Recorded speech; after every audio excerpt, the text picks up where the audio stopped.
রাত গভীর, গাজার আকাশে আগুনের লেলিহান শিখা।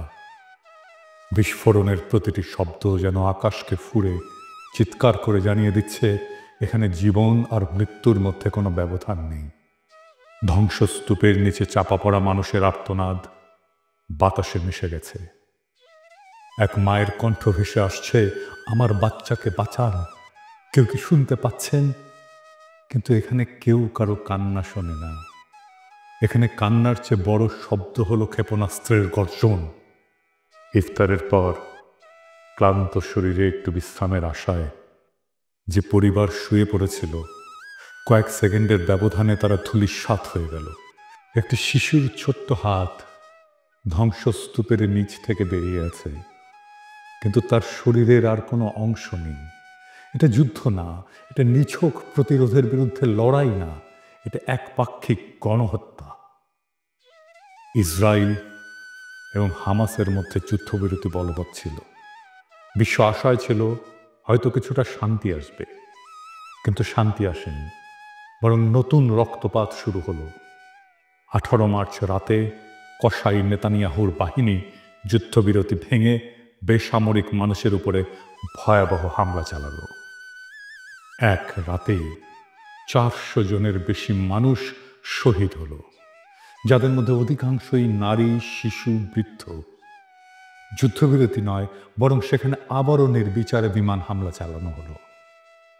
এক ফিলিস্তিনি সাংবাদিক বললেন, আমি ধ্বংসস্তূপের নিচে লাশের সারি দেখেছি। কিছু লাশ এতটাই ছিন্ন ভিন্ন যে চেনার উপায় নেই। একটা শিশুর কেবল মাথাটুকু খুঁজে পাওয়া গেছে।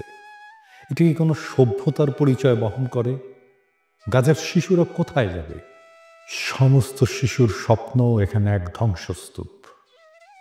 একটা শিশু নাম আমাল, তার পুরো পরিবার গত রাতে একসাথে ইফতার করেছিল। সে খুব খুশি ছিল, কারণ তার বাবা বলেছিল, যুদ্ধ শেষ হলে তোমার পছন্দের খেলনাটা এনে দেব। সেই রাতেই এক বোমা এসে তাদের ঘরটাকে মাটির সাথে মিশিয়ে দিল। আমাল বেঁচে আছে, কিন্তু তার বাবা মা নেই। তার ছোট ভাইটি তার হাত ধরে শুয়েছিল, কিন্তু এখন সে নিথর। গাজার প্রতিটি শিশুই এখন এতিম। তারা আর বাবা মায়ের গল্প শুনবে না, তারা আর স্কুলে যাবে না, তারা আর খেলতে পারবে না। তাদের জীবন এখন একটাই, জীবন থেকে পালাও। এই বর্বরতা কি প্যারিসে ঘটলে বিশ্ব চুপ থাকতো? আর যদি লন্ডন, নিউ ইয়র্ক বা প্যারিস, বার্লিনে এমন একটা হামলা হতো, তাহলে কি বিশ্ব এতটাই নিশ্চুপ থাকতো?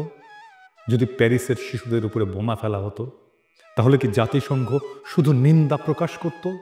যদি ওয়াশিংটনের হাসপাতাল ধ্বংস হয়ে যেত, তাহলে কি বিশ্ব চুপ থাকতো? যদি লন্ডন শহরে একটা স্কুলে 300 শিশু নিহত হতো, তাহলে কি বিশ্ব উদ্বেগ প্রকাশ করেই থেমে যেত? না, তখনই বিশ্ব মানবতা জেগে উঠত, তখনই জাতিসংঘ চিৎকার শুরু করত। কিন্তু যেহেতু এই হত্যাযজ্ঞ গাজায় হচ্ছে, তাই বিশ্বের বিবেক ঘুমিয়ে আছে। কিন্তু এই নীরবতা কি চিরকাল থাকবে?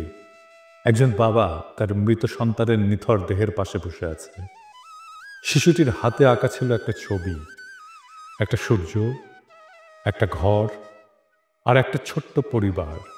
কিন্তু সেই ঘর এখন ধ্বংস হয়ে গেছে। সেই বাবা এখন নিঃস্ব। তার চোখ দিয়ে অশ্রু ঝরছে না, কারণ গাজার মানুষ এত কেঁদেছে যে তাদের চোখের পানিও শুকিয়ে গেছে। তিনি শুধু একটাই প্রশ্ন করেছেন, কবে থামবে এই গণহত্যা? ইসরায়েল কি চায়? ইসরায়েল জানে, তারা যত বেশি ফিলিস্তিনিদের হত্যা করবে, তত সহজ হবে তাদের দখলদারি।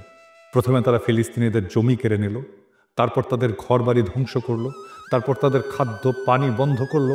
এখন তারা একে একে হত্যা করছে, যাতে কেউ বেঁচে না থাকে।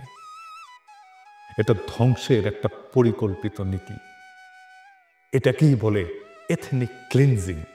ফিলিস্তিন মুক্ত না হলে মানবতা মুক্ত নয়। গাজা পুড়ছে, কিন্তু শুধু গাজা নয়, এই আগুন একদিন পুরো বিশ্বকে গ্রাস করবে। আজ যদি ফিলিস্তিন মুক্ত না হয়, তাহলে মানবতা কোনোদিন মুক্ত হবে না। আর যদি গাজার শিশুরা বাঁচতে না পারে, তাহলে পৃথিবীর কোনো শিশুই নিরাপদ নয়। আজ যদি আমরা চুপ থাকি, তাহলে একদিন আমাদের ঘরেও আগুন লাগবে, তখন কেউ আমাদের জন্য কথা বলবে না। এখন প্রশ্ন হলো, এই হত্যাযজ্ঞ কবে থামবে? পৃথিবী কি নীরব দর্শকের ভূমিকা পালন করবে? আজ গাজার রাস্তায় শিশুরা কাঁদছে, তাদের বাবা মা মৃত, আর আমরা যারা নিরাপদ ঘরে বসে এই ঘটনা দেখছি। আমাদের কি কিছুই করার নেই? অন্তত কণ্ঠ তো তোলা যায়। বিশ্বজুড়ে সাধারণ মানুষ সোচ্চার হচ্ছে, কারণ গাজার মানুষ শুধু একটা জিনিস চায়, জীবন। গাজার আকাশে আজও আগুনের গোলা উড়ে বেড়াচ্ছে। বাচ্চারা যখন মায়ের কোল জড়িয়ে ধরে কাঁদছে, তখন ইসরায়েলের যুদ্ধ বিমান তাদের ঘরগুলো একের পর এক মাটিতে মিশিয়ে দিচ্ছে। এই নৃশংসতা কেবল গাজার বিরুদ্ধে নয়, একটা মানবতার বিরুদ্ধে নৃশংসতা, এটা মানবতার বিরুদ্ধে এক নির্মম অপরাধ। তাই আজ যারা আমার এই এপিসোডটি দেখছেন, তাদের সকলেরই মনে রাখা উচিত, গাজার মানুষ আজ আমাদের সাহায্যের জন্য চেয়ে আছে। আমরা কি চুপ থাকবো, নাকি তাদের পাশে দাঁড়াবো?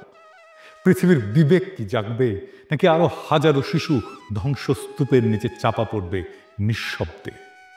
মাহমুদ নামের এক ছোট্ট ছেলেকে উদ্ধারকারী দল ধ্বংসস্তূপ থেকে বের করেছিল। তার নিথর দেহের পাশে ছিল একটা স্কুল ব্যাগ। ব্যাগের ভেতরে লেখা একটা ছোট্ট চিঠি, আম্মু, যুদ্ধ কখন শেষ হবে? আমি কি বড় হতে পারবো? আমি ডাক্তার হতে চাই। এই চিঠির উত্তর কে দেবে? ইসরায়েল, আমেরিকা, জাতিসংঘ, নাকি সেই বিশ্ব যারা শুধু চোখ বন্ধ করে রাখে? মাহমুদ আর বড় হবে না। গাজার ফাতেমা আর কখনো লাল জামা পরবে না। এই ধ্বংসস্তূপের নিচে চাপা পড়েছে শুধু গাজার মানুষ নয়, চাপা পড়েছে বিশ্ব মানবতা। যদি আজ ফিলিস্তিন মুক্ত না হয়, তবে পৃথিবীর কোনো মানুষই মুক্ত নয়। যদি এক জাতিকে নিশ্চিহ্ন করা যায়, যদি শিশুদের নির্বিচারে হত্যা করা যায়, যদি কারো ভূখণ্ড দখল করে পুরো একটা জনগোষ্ঠীকে শরণার্থী বানিয়ে ফেলা যায়, আর বিশ্ব কিছুই না বলে, তবে সেই বিশ্বে একদিন কেউ নিরাপদ থাকবে না। ফিলিস্তিনের লড়াই শুধু ফিলিস্তিনিদের নয়, এটা পুরো মানবতার লড়াই। কিন্তু একদিন সেই ধ্বংসস্তূপের নিচ থেকে যেদিন নতুন ফিলিস্তিন জন্ম নেবে, যেদিন প্রতিটি শহীদ শিশুর নাম স্মরণ করা হবে, যেদিন মানবতা আবার মাথা তুলে দাঁড়াবে, সেদিন আমরা গলা উঁচিয়ে বলবো, ফিলিস্তিন মুক্ত হয়েছে।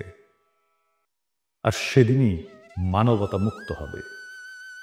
ফিলিস্তিনের স্বাধীনতা ছাড়া আমাদের স্বাধীনতা অর্থহীন। একদিন ঠিক ফিলিস্তিন মুক্ত হবে। একদিন সূর্যের স্বপ্নের শান্তির ভোর আসবে। একদিন পৃথিবীর মাটি, আকাশ, বাতাস মধুময় হবে। সেই দিনের অনাগত প্রজন্ম আমাদের অক্ষমতাকে, আমাদের কাপুরুষতাকে, আমাদের স্বার্থপরতাকে ক্ষমা করো। হে মহান সৃষ্টিকর্তা, তুমি আমাদের ক্ষমা করো। তুমি বৃথাই আমাদের শক্তি দিয়েছিলে। এই দীনতা, এই কাপুরুষতা, এই অক্ষমতার দায় আমরা নিলাম। Free, free, free Palestine. No more murder, no more lies. ইনকিলাব জিন্দাবাদ।